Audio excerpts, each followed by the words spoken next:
Good morning. Welcome to Two Gauge Farm, where we are trying to steward God's animals and His land the way He intended it, growing our own food, raising our own animals for food, and we're bringing you along with us. We're new, and we would like to share that if we can do it, anyone can do it. We moved from Southern California. We were commercial fishermen out there.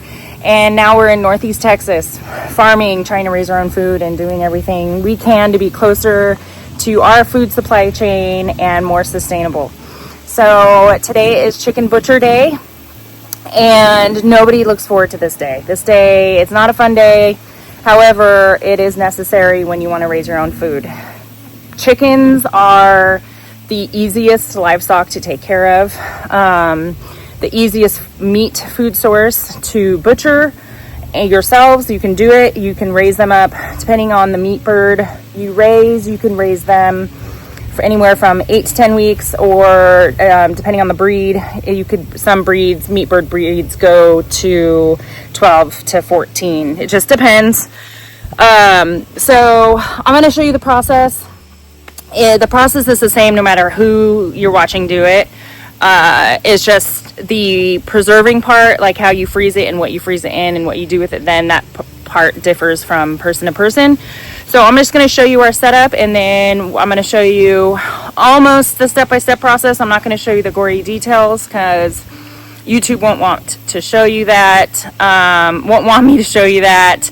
And if you're not interested in this kind of thing, maybe this video isn't for you. But I know when I was looking up videos on how to butcher chickens, I appreciated these videos. And we're documenting our journey. So this is a part of our journey, and we want to share it with you. And I hope this video can help you all out. So let me show you our setup and what we have going on here. Okay, the very first thing we did is we caught our chickens, which I will show you that clip right now. We caught them with a net because our chickens free range so they can have the best life possible while we have them in our care. And I'll show you that video right now.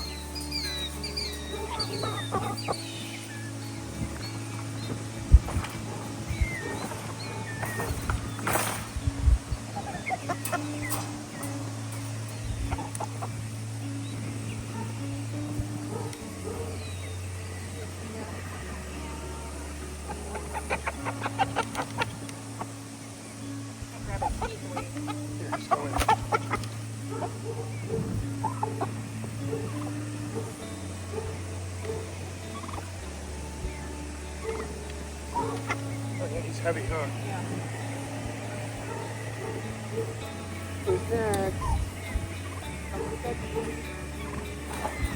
Don't worry, Freezer Camp is a beautiful place.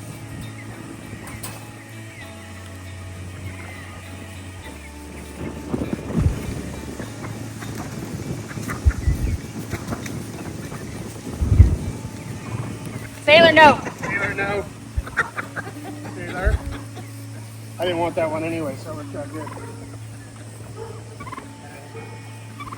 Smush stuff.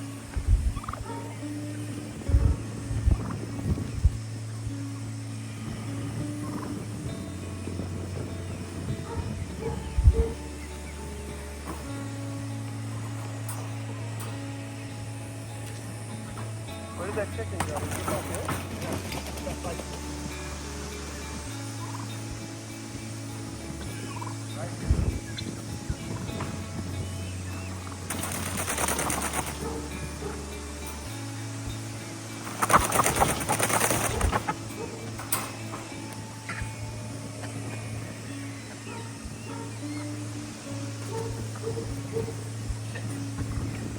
See that one? That's the only one. Steer towards it. Oh, it's like a different. Let's put it.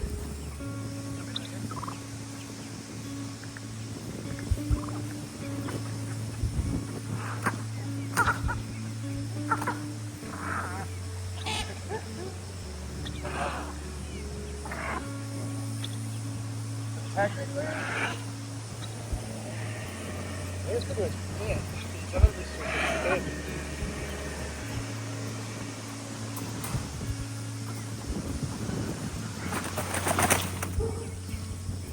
All right, chickens. Don't worry. So at the resort, you'll enjoy a sauna. and then a gentle massager.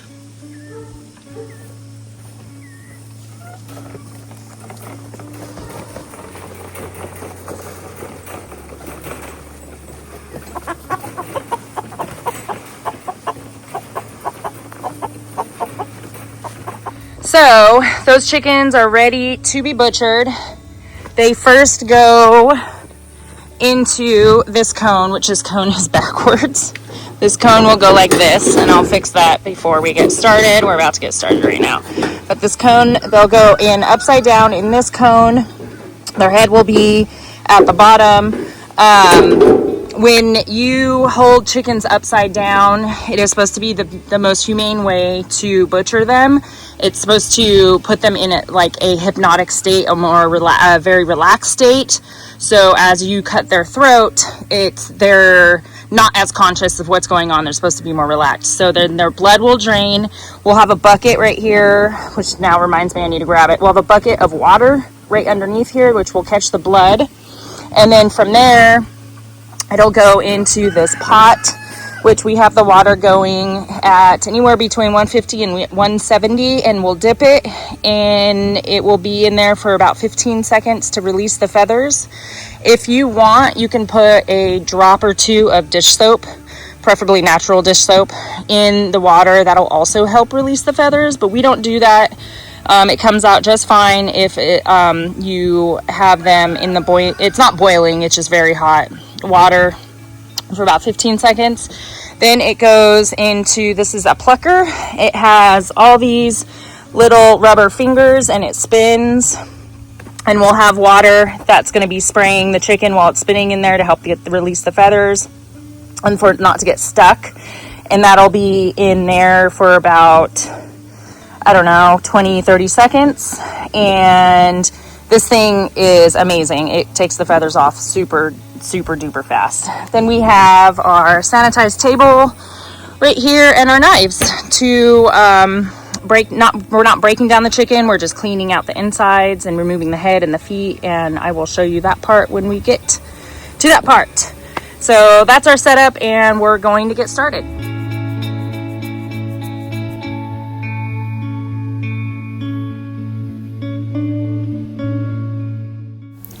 So don't worry, I'm not going to actually show you the gory details here, but I'm putting the chicken in the cone upside down, and we say a prayer to God, thanking Him for allowing us to steward the animal, and thanking Him and the animal for the food for our family.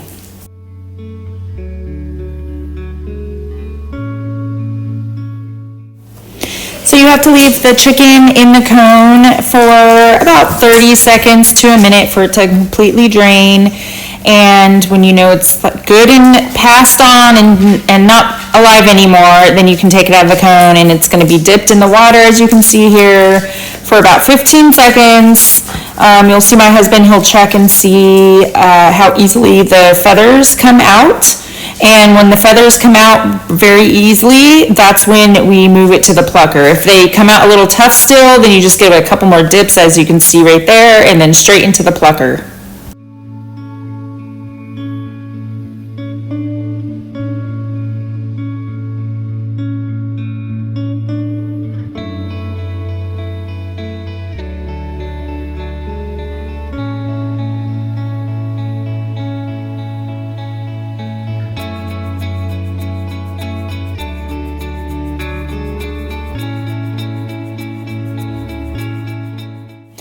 You'll see there's always going to be a couple feathers that are left behind from the plucker, and we just easily remove them by hand. They come out really easily, and with the water you just spray them off. It takes a few seconds just to do another once over, removing any feathers that might be left.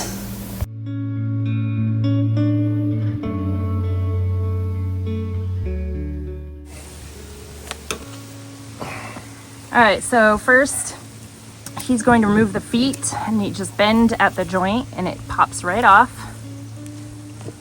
We have a container just on the other side of the chicken that has all the parts and stuff that we're going to feed to the pigs. That's what he just threw that foot in. Then he is going to cut a little sliver in the neck skin. This is also a very big knife for this, and you can definitely get a smaller knife. I don't know if you heard him, but he said you can definitely get a smaller knife. It's easier. We just have a really big knife.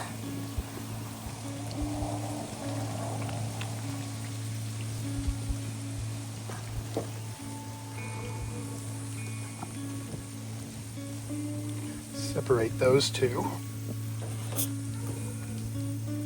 Then come in, cut your neck.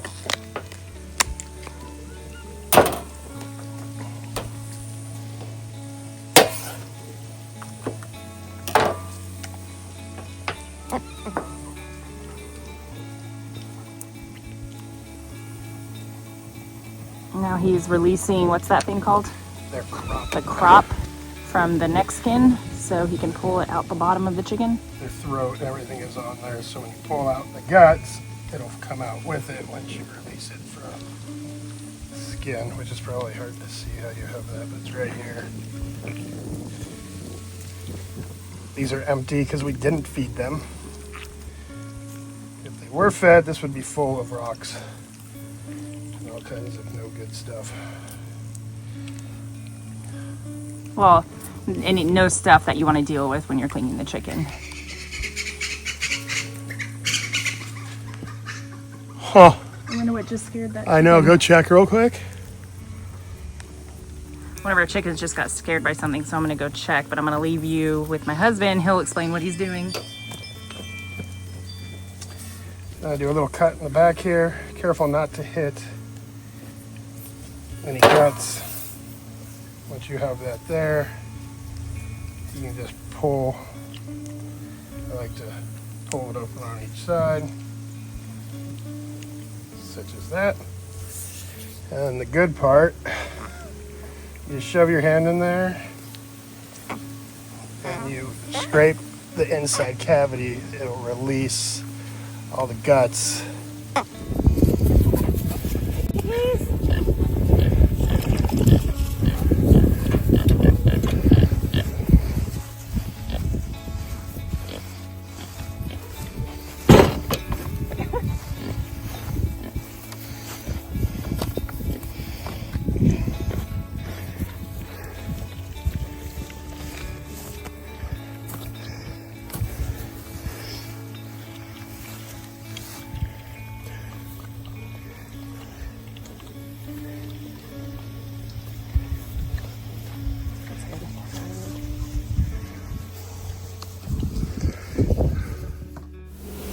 So I didn't show this part, but after we cleaned out the chickens and processed them, they were put in an ice bath in a cooler for 24 hours. The ice bath also had a cup of salt in it. The salt helps draw out any impurities out of the muscle, and then it sits for 24 hours for the muscles to relax.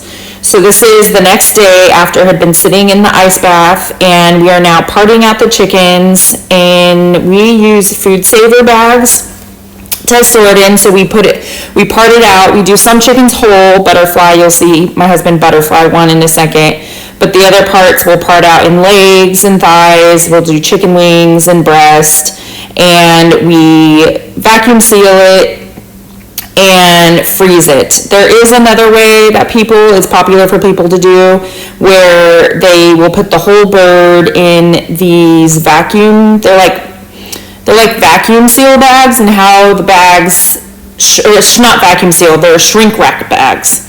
And how they shrink wrap to your chickens is you dip the whole chicken in the bag in hot water, really hot water, for like 5 seconds.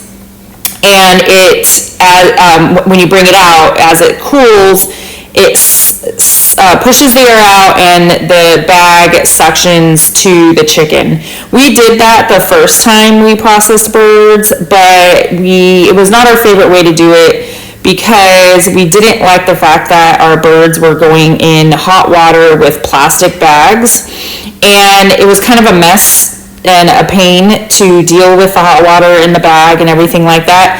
Yeah, we're still using plastic with these vacuum seal bags, but we're not heating them. It's cold chicken, and we're vacuum sealing them, and so straight from vacuum sealing them, it's going straight in our freezer. So we're not heating up the plastic. So we feel it's a little bit better than the other alternative, but a lot of people use the alternative as well. If you don't have a food vacuum sealer, that's a good option. They're not very expensive. They're really economical to purchase those other bags.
So this is the food vacuum sealer we use. It's a heavy duty one.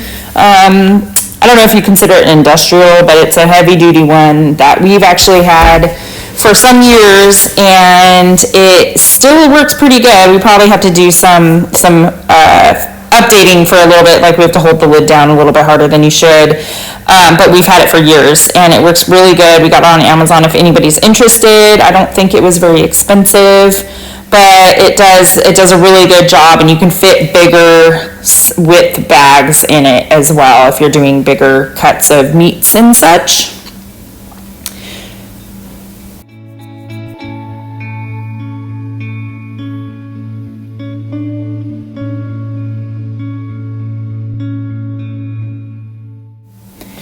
So as you can see, we have some backbones, and there's some other little cuttings that my husband took off. I'm putting them in a stock pot right here, a stainless steel stock pot, and I will take that inside, and I'll immediately start simmering those bones in some water with a splash of apple cider vinegar to make some chicken bone broth.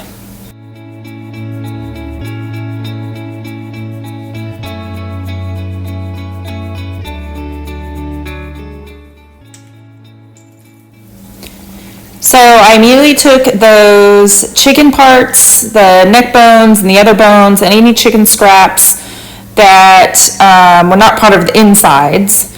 I put in a pot, filled it up with water, filtered water of course, and I'm also going to add, you'll see I'm going to add a splash of apple cider vinegar. This is homemade apple cider vinegar, so it's not as potent and strong as store-bought, which is 12% acid. So I add a little bit more than you normally would, just FYI there.